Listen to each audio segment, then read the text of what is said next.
One night, in a moment I'll regret forever, I said something I can't take back.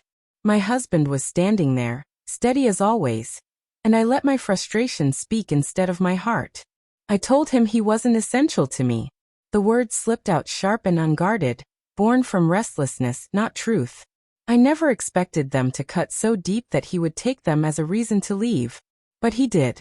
And when the door closed behind him, silence filled every corner of our home, leaving me to face the wreckage of my own mistake. When I think back to the beginning, it feels almost impossible that we ended up here. James was everything I wasn't: calm, grounded, unshakable.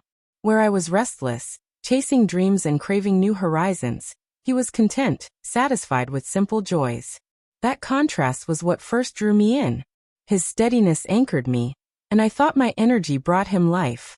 Together, we seemed like the perfect balance, two halves that completed each other. In those early years, nothing felt impossible. He supported me in every ambition, cheered me on in every risk I wanted to take. And I, in turn, admired the quiet determination behind his smaller, gentler goals. But as the years passed, the harmony between us began to shift. My hunger for more adventure, more change, more of everything, kept growing. James, meanwhile, was at peace with where we were.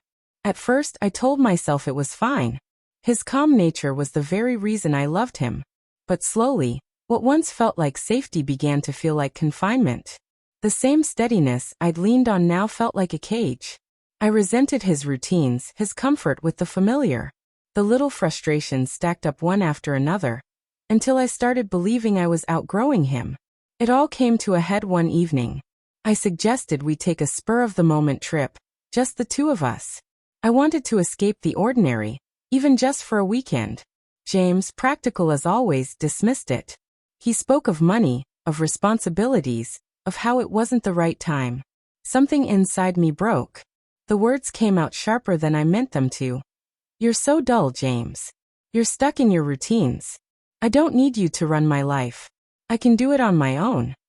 I thought we'd argue, that it would spiral into one of those fights that ends in reconciliation, where passion and love resurface through the anger. But James didn't raise his voice. He didn't push back. He just looked at me with an expression I'd never seen before. Hurt, distant, as though I'd become a stranger. And then he said the quietest, most devastating words. "If I'm not needed, maybe I should go." I expected drama, an outburst, maybe slammed doors that would later open again. But his calm was worse. He packed a bag in silence, each movement deliberate, and walked out without looking back. I told myself it wasn't real, that he'd be back in a day or two, maybe after cooling off. But the days stretched on. My calls went unanswered. My messages and apologies were met with nothing but silence. The house became unbearable without him. His side of the bed stayed empty, the couch where he used to sit untouched, the kitchen devoid of our little routines. I tried to drown the ache with work, with friends, with anything that might keep me from noticing the absence. But it was useless. Nothing could take the place of him. In the quiet that followed, I began to see the truth. I had taken James for granted. I believed I needed more than what we had, that his steady love wasn't enough for someone like me. I thought I was too ambitious, too alive to be held down. But his presence wasn't holding me back. It was holding me together. I hadn't realized how much I leaned on his quiet strength until it was gone. James, the man I once accused of being ordinary, walked away with more dignity than I deserved. And now I don't know if I'll ever get the chance to make things right. Maybe he's gone for good. Maybe the damage is beyond repair. But what hurts most isn't just his absence. It's knowing I destroyed something real with a handful of careless words. If there's anything I've learned, it's this. Don't underestimate the value of the people who stand by you, who love you without conditions, who accept you exactly as you are. Because one unguarded moment, one reckless sentence, can shatter everything. And sometimes there is no way back.